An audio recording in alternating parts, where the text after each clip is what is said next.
કુવાવેની સેવા જોઈ લો તમે. લાઇટ માથે પાણીમાં પડીને પણ મહેનત કરી રહ્યા છે.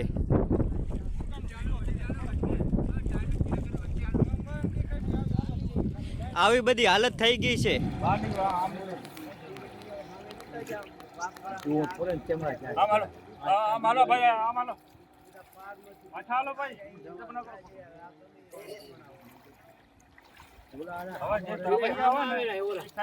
મઢુતરા ગામના યુવાનો લાઇટ માટે બહુ મહેનત કરી રહ્યા છે. અત્યારે તમે બધા જોઈ શકો છો, ચલાતું નથી એવામાં પણ પસાર કરીને લાઇટ માટે ભરપૂર પ્રયત્ન કરી રહ્યા છે.